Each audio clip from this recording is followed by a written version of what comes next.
ಹೇಳಿ ಸರ್. ಅದು ಎಂತ ಆಗಿದೆ, ಸರಿಯಾಗಿ ಊಟ ಮಾಡಿದೆ, ಒಬ್ಬನೇ ಬೇರೆ ಇರೋದು ನಾನು. ಇಡೀ ಬಾಡಿಲಿ ವಿಟಮಿನ್ಸು ಪ್ರೋಟೀನ್ಸು ಎಲ್ಲವೂ ಕಮ್ಮಿ ಆಗೋಗ್ಬಿಟ್ಟಿದೆ. ಅದು ಫಸ್ಟ್ ಜ್ವರ ಬಂದಾಗ ಏನೋ ಕಫ ಆಗಿದೆ ಅಂಥೇಳಿ ಬಂದಷ್ಟು ಮನೆ ಹತ್ರ ಫಿಸಿಷಿಯನ್ ಹತ್ರ ತೋರಿಸ್ಕೊಂಡಿದ್ದೆ.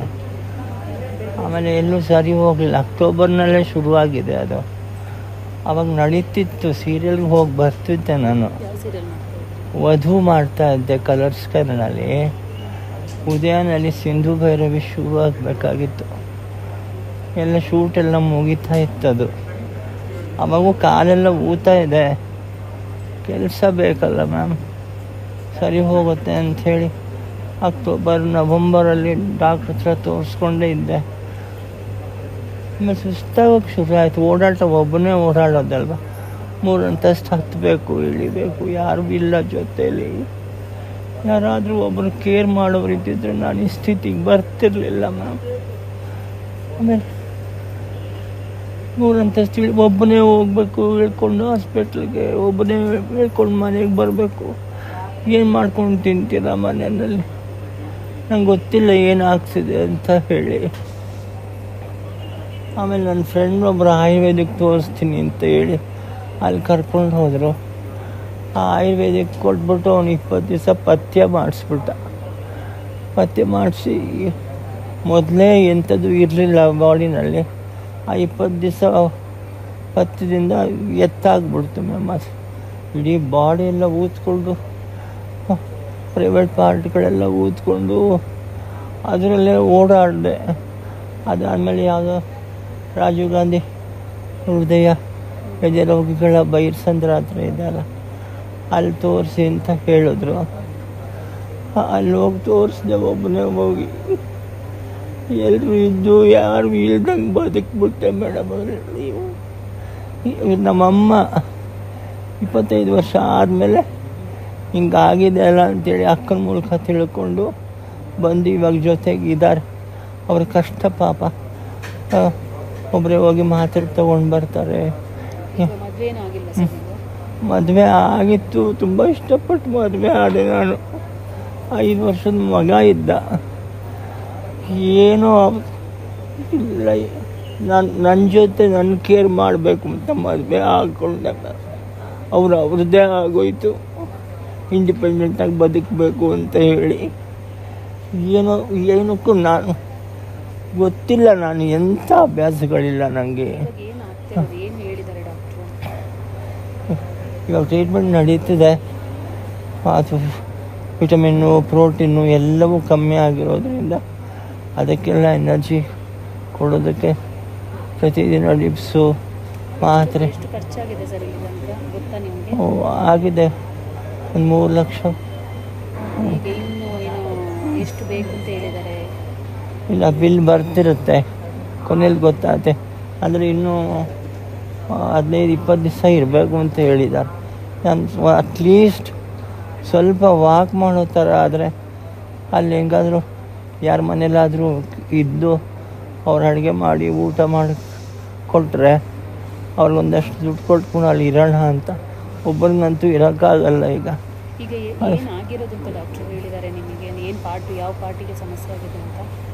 ಇಲ್ಲ, ಇದು ಟೋಟಲ್ ಇನ್ಫೆಕ್ಷನ್ ಆಗೋಗಿದೆ ಮ್ಯಾಮ್.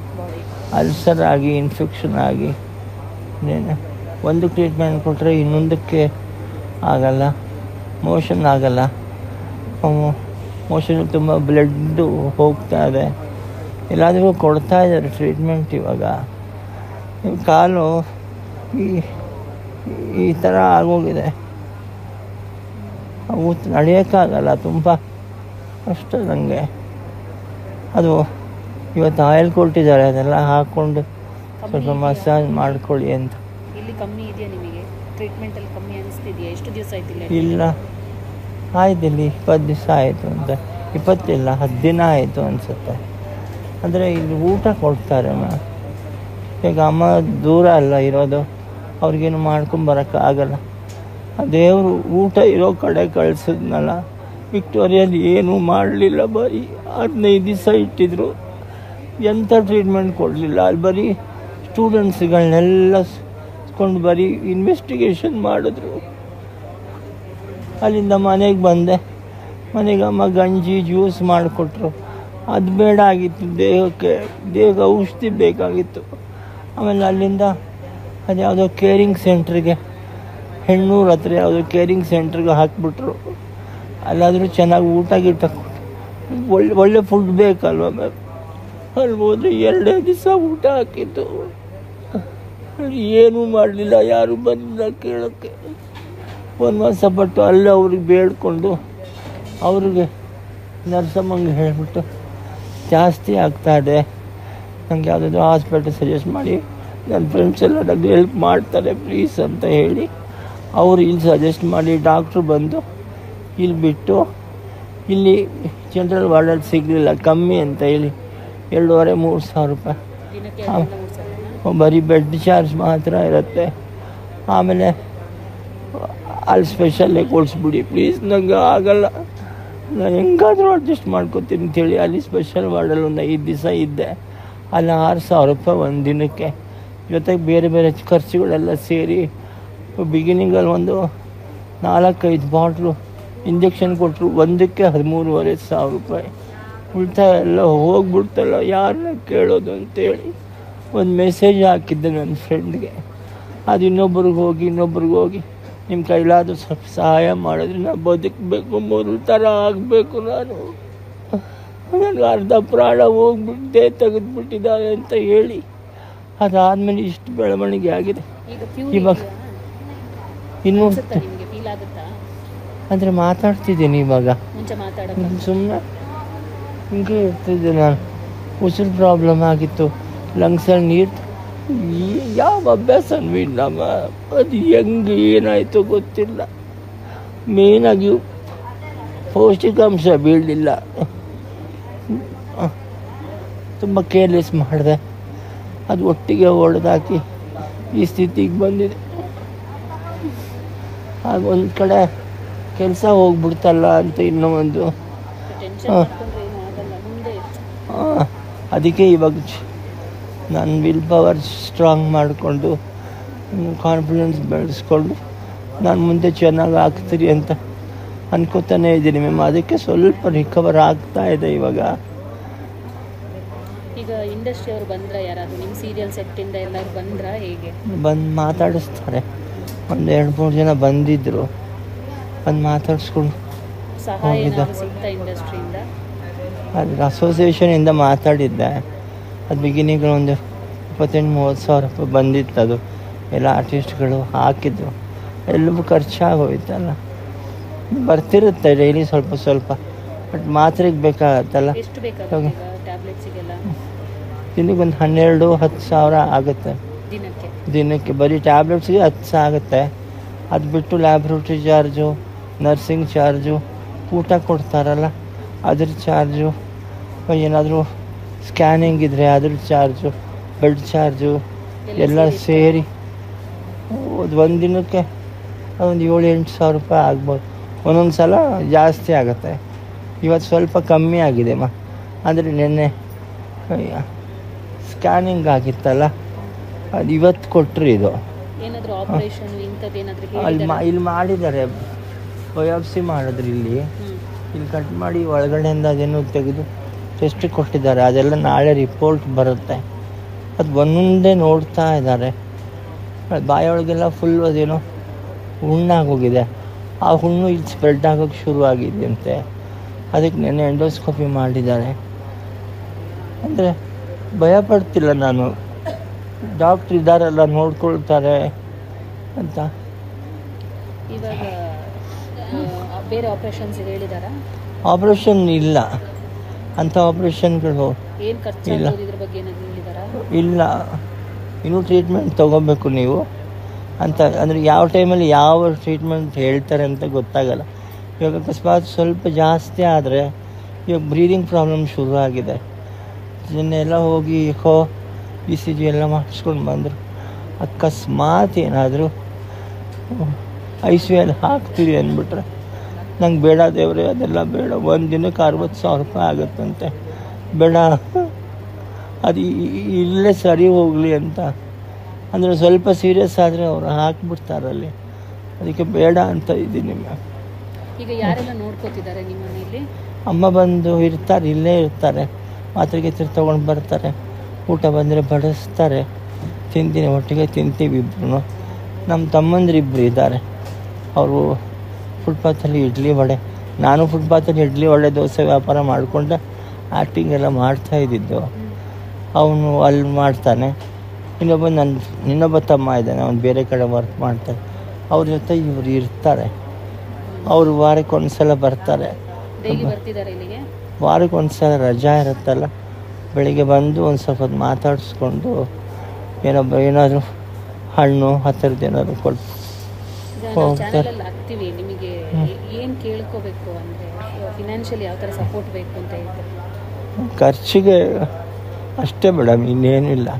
ಖರ್ಚಿಗೆ ಸ್ವಲ್ಪ ದಿನದ ಖರ್ಚಿಗೆ ಸ್ವಲ್ಪ ನಂಗೆ ಸಹಾಯ ಮಾಡಿದ್ರೆ ಸ್ವಲ್ಪ ಆ ಟೆನ್ಷನ್ ಬಿಡ್ತೀನಿ ನಾನು ಇವಾಗ. ಅಷ್ಟೇ ಇನ್ನೇನು. ಮುಂದೆ ಇಂದ ಬಿಡುಗಡೆ ಆದಮೇಲೆ ಅದು ಆಮೇಲೆ ಬೇರೆ ಕಥೆನೇ ಆಗಿಬಿಡುತ್ತೆ ಮ್ಯಾಮ್. ಅದು ಬೇರೆಯವ್ರ ಮನೆಯಲ್ಲೇ ಇರಬೇಕು, ನಾನು ಅಮ್ಮಂಗೆ ಆಗಲ್ಲ ಇರೋಕ್ಕೆ. ಎಲ್ಲಿ ಇರಬೇಕು ಅಂದ್ಕೊಂಡಿದ್ದೀರಿ? ಇನ್ ಕೇಸ್ ಇಲ್ಲೆಲ್ಲ ಕ್ಯೂರ್ ಆದರೆ? ನಮ್ಮ ಫ್ರೆಂಡ್ ಮನೇಲಿ ಕೇಳಿದ್ದೀನಿ, ಬಟ್ ಅವನು ಇನ್ನೂ ಬಂದು ನೋಡಿಲ್ಲ ನನ್ನ ಪರಿಸ್ಥಿತಿ ನೋಡಿ ಯಾವ ಥರ ಬಟ್ ಅಷ್ಟರೊಳಗೆ ಸ್ವಲ್ಪ ಸ್ಟ್ರಾಂಗ್ ಆದರೆ ಇನ್ನು 2 ವರ್ಷ ನಾನು ಕೆಲಸ ಎಂತ ಮಾಡೋಕ್ಕಾಗ. ಅದು ಇಲ್ಲಿ ಕೊಟ್ಟಿದ್ರಲ್ಲ, ಅದು ಬ್ಯಾಕ್ ಫ್ಲೋ ಆಗಿತ್ತು. ಅವ್ರಿಗೆ ಹೇಳಿದ್ದೀನಿ, ಅವ್ರು ನಾನು ನೋಡ್ಕೊಳ್ತೀನಿ ಕಣೋ, ನೀನು ಯೋಚನೆ ಮಾಡಬೇಡ. ರವಿಕೃಷ್ಣ ಮೂರ್ತಿ ಅಂತ ಹೇಳಿ ಕತ್ರಗುಪ್ಪೆಯಲ್ಲಿ ಇದ್ದಾರೆ. ಸ್ವಲ್ಪ ಅಡುಗೆ ಚೆನ್ನಾಗಿ ಮಾಡ್ತಾರೆ. ಅದು ಮೊದಲಾಗಿ ಪ್ರೀತಿಯಿಂದ ಮಾತಾಡಿಸ್ತಾರೆ, ಆರೈಕೆ ಮಾಡ್ತಾರೆ. ಒಂದಷ್ಟು ದಿವಸ ಫ್ರೆಂಡು ಥರ ಇದ್ದವ್ರು ಆಮೇಲೆ ತುಂಬ ಹಚ್ಕೊಂಡಿದ್ರು. ಅವ್ರು ಬರ್ತೀನಿ ಅಂತ ಹೇಳಿದ್ದಾರೆ. ಅದು ನೋಡಿಕೊಂಡು ಅವ್ರ ಮನೆಯಲ್ಲಿ ಅವ್ರ ಅಮ್ಮ ಅವರು ಇಬ್ಬರು ಇರ್ತಾರೆ, ಅವ್ರ ಅಮ್ಮನ ನೋಡ್ಕೊಂಡಿರ್ತಾರೆ. ನಂಗೊಂದು ಚಿಕ್ಕದೊಂದು ಬೆಡ್ ಹಾಕಿ ಕಾಟ್ ಹಾಕಿ ಕೊಟ್ಟು ನಾನು ಮಾಡಿಕೊಡ್ತೀನಿ ಕಡೋ, ಅದೇನು ಖರ್ಚಿರುತ್ತೋ ಅದು ನೀನು ಬರೆಸ್ಕೊಡು ನನಗೆ ಅಂತ ಹೇಳಿದ್ದಾರೆ. ಆ ಒಂದು ಆಶೀರ್ವಾದದಲ್ಲಿ ಇದ್ದೀನಿ ನಾನು. ಮುಂದೆ ಇವಾಗಿರೋದು ಬಾಡಿಗೆ ಮನೆ. ಅಕ್ಟೋಬರ್, ನವಂಬರ್, ಡಿಸೆಂಬರ್, ಜನವರಿ ಬಾಡಿಗೆ ಕೊಟ್ಟಿಲ್ಲ ಮ್ಯಾಮ್. ಓನರ್ ಬಂದಿದ್ದರು, ಅದ್ರ ಬಗ್ಗೆ ಮಾತಾಡಲಿಲ್ಲ, ಮಾತಾಡಿಸ್ಕೊಂಡು ಹೋದರು. ಅದಕ್ಕೆ ಅಲ್ಲಿಂದ ಗ್ರೌಂಡ್ ಫ್ಲೋರ್ನಲ್ಲಿರೋದು ಅವ್ರ ಮನೆ. ಅಲ್ಲಿ ಗೊತ್ತಿಲ್ಲ ನನಗೆ ಏನಾಗುತ್ತೆ ಅನ್ನೋದು. ಅವರು ಸ್ವಲ್ಪ ಊಟ, ನಾನು ಸ್ವಲ್ಪ ಇವಾಗ ಬಂದಿದ್ದು ದುಡ್ಡಲ್ಲಿ ಸ್ವಲ್ಪ ಏನಾದರೂ ಕೊಟ್ಟರೆ ಅವ್ರಿಗೆ, ಅವ್ರು ನನಗೆ ಅಂದರೆ ಪ್ರೋಟೀನು, ವಿಟಮಿನ್ನು ಆ ಥರದ್ದೇ ತಿನ್ನಬೇಕು ಅಂತ ಹೇಳಿದ್ದಾರೆ. 1 ವರ್ಷ ರೆಸ್ಟ್ ತಗೊಂಡ್ರೆ ನೀವು ಸ್ವಲ್ಪ ಪಿಕಪ್ ಆಗ್ತೀರಾ. ನಿಮ್ಮ ಜೀವ ನಿಮ್ಮ ಕೈಯಲ್ಲಿದೆ. ಈಗ ಮೆಡಿಸನ್ನು ಏನೂ ಮಾಡಲ್ಲ ಅಂತ 1.5 ವರ್ಷ 2 ವರ್ಷ ಖರ್ಚಿಗೆ ಬೇಕಾಗುತ್ತಲ್ಲಮ್ಮ. ನನ್ನ ಲೈಫಲ್ಲಿ ನಾನು ನಮ್ಮ ಅಪ್ಪನೂ 1 ರೂಪಾಯಿ ಕೊಡಲಿಲ್ಲ ಮೇಡಮ್ ನನಗೆ. ಎಷ್ಟು ಜನ 1 ರೂಪಾಯಿ ಕಳಿಸ್ತಿದ್ದಾರೆ, ಯಾರು ಮ್ಯಾಮ್ ಅವ್ರು ನನಗೆ? ಎಷ್ಟು ಅಭಿಮಾನ ಅಲ್ವಾ? ಎಲ್ಲೆಲ್ಲಿಂದ ಮೇಡಮ್? ಯಾರು ಇಲ್ವೇನೋ ಅಂದ್ಕೊಂಡಿದ್ದೆ. ಇದ್ದಕ್ಕಿದ್ದಾಗ ದೇವ್ರ ರೂಪದಲ್ಲಿ ಎಲ್ಲ ಬಂದು ತುಂಬ ಹೆಲ್ಪ್ ಮಾಡ್ತಿದ್ದಾರೆ ಮ್ಯಾಮ್. ತುಂಬ ಚಾನಲ್ ಅವರು ಬಂದಿದ್ದರು, ತೀರಾ ಧ್ವಾನ ಆಗ್ಬಿಡತ್ತೆ ಅಂತೇಳಿ ಪಾಪ ಇಲ್ಲಿ ವೀಡಿಯೋ ಮಾಡೋಕ್ಕೆ ಎಲ್ಲ ಬಿಡಲ್ವಲ್ಲ, ಅದಕ್ಕೆ ನಾನೇ ಬೇಡ ಅಂತ ಹೇಳಿದೆ. ಸಹಾಯ ಬರ್ತಿದೆ ಮೇಡಮ್ ಮಾತ್ರೆಗೆ, ಅದಕ್ಕೇನಿಲ್ಲ. ಇವಾಗ ಇನ್ನು ಮುಂದೆ ಡಿಸ್ಚಾರ್ಜ್ ಆಗೋವರೆಗೂ ಎಷ್ಟಾಗತ್ತೆ ಅಂತ ಹೇಳೋಕ್ಕಾಗಲ್ಲ. ಇವಾಗ 3-4 ದಿವಸದ್ದು ಬಿಲ್ ಹಾಕಿ 1 ಲಕ್ಷದ್ದೇನೋ 1.25 ಲಕ್ಷದ್ದೇನೋ ಬಿಲ್ ಬಂದಿದೆ. ಅದು ಲಾಸ್ಟಲ್ಲಿ ಕಟ್ಟೋದು, ಅದು ಅಡ್ವಾನ್ಸ್ ಕಟ್ಟಬೇಕು ಅಂತ ಹೇಳಿದ್ದಾರೆ. ಅದು ಅದ್ರ ಕೊನೆಯಲ್ಲಿ ಎಲ್ಲ ಒಟ್ಟಿಗೆ ಕಟ್ಟಿದ್ರೆ ಸ್ವಲ್ಪ ಕನ್ಸೆಷನ್ ಇರುತ್ತಂತೆ. ಅದು ಒಟ್ಟು ನಾನು ಇಲ್ಲಿ ಗಟ್ಟಿಯಾಗಿ ಸ್ವಲ್ಪ ಎನರ್ಜಿ ತೊಗೊಂಡು ಹೊರಗಡೆ ಬಂದರೆ ಅಲ್ಲಿ ಹೋಗಿ 1.5 ವರ್ಷ ಫುಲ್ ರೆಸ್ಟಲ್ಲಿ ಇರಬೇಕು. ಹಿಂಗಾಗತ್ತೆ ನನ್ನ ಲೈಫ್ನಲ್ಲಿ ಅಂತ. ಎಷ್ಟು ಆ್ಯಕ್ಟಿವ್ ಆಗಿದ್ದವನು ಗೊತ್ತಾ ಮೇಡಮ್ ನಾನು? ಮಕ್ಕಳು ಸ್ಕೂಲ್ಗಳಲ್ಲಿ ನಾನು ಅಂದರೆ ಪ್ರಾಣ. ಇವತ್ತು ಬರ್ತಿದ್ದಾರೆ. 2-3 ವರ್ಷ ಆಯ್ತಿದ್ದು ಮಗುಗೆ ನಾನು ರೈಮ್ಸ್ ಹೇಳ್ಕೊಡ್ತೀನಿ. ಅವರೆಲ್ಲರೂ ಫೋನ್ ಮಾಡ್ತಿದ್ದಾರೆ. ಇವಾಗ 10th ಓದ್ತಿದ್ದಾರೆ ಮ್ಯಾಮ್. ಏನಾಯ್ತು ಸರ್, ಏನು ಮಾಡ್ಕೊಂಡ್ರಿ ಅಂತೇಳಿ ಎಲ್ಲ ಬಂದು ಮಾತಾಡಿಸಿ. ಬೇರೆ ಕೆಲಸ ಮಾಡ್ತಿದ್ರಾ? ಇಡ್ಲಿ ವಡೆ ದೋಸೆ ಅದು ಮಾಡ್ತಿದ್ದೆ ನಾನು. ಆ್ಯಕ್ಟಿಂಗ್ ಇಲ್ಲ ಟೈಮಲ್ಲ? ಹೌದು ಮಾಡ್ತಿದ್ದೆ. ಅದು ಆಮೇಲೆ ಅದನ್ನೇ ಸ್ವಲ್ಪ ಪ್ರೊಫೆಷ್ನಲ್ ಆಗಿ ತೊಗೊಂಡಿದ್ರಿಂದ ಸಪ್ರೇಟಾಗಿ ಇದ್ಬಿಟ್ಟೆ. ಅಂದರೆ ಒಂದ್ರ ಮೇಲೆ ಒಂದು ಮನುಷ್ಯನಿಗೆ ಬರಬಾರ್ದು ಮ್ಯಾಮ್. ಎಲ್ಲ ಥರನೂ ಸಾಂಸಾರಿಕವಾಗಿರ್ಬೋದು, ಸಂಬಂಧಗಳಿಂದ ದೂರ ಆಗಿದ್ದಿರ್ಬೋದು, ಎಲ್ಲವೂ ಕೋವಿಡಲ್ಲಿ ಆರ್ಥಿಕವಾಗಿ ನಷ್ಟ ಬಂದಿದ್ದಿರ್ಬೋದು, ಇವಾಗ ದೈಹಿಕವಾಗಿ ಅನುಭವಿಸೋ ಅಂತ ದೇವ್ರು ಕೊಟ್ಟಿದ್ದಾನೆ. ಬೇರೆಯವರಾಗಿದ್ದರೆ ಇರ್ತಿರ್ಲಿಲ್ಲ ಮ್ಯಾಮ್. ಇದರೊಳಗೆ ನಾನು ಸ್ವಲ್ಪ ಸ್ಟ್ರಾಂಗ್ ಇರೋದ್ರಿಂದ ಇದ್ದೀನಿ ಇವಾಗ ಸ್ವಲ್ಪ. ಇಲ್ಲ ಬೇರೆಯವ್ರು ಖಂಡಿತ ಇಲ್ಲ. ಎಷ್ಟು ನೋವು ಅನುಭವಿಸಿದ್ದೀನಿ ಅಂದರೆ ಯಾರ ಹತ್ರ ಹೇಳ್ಕೊಳ್ಳಿ ಮ್ಯಾಮ್.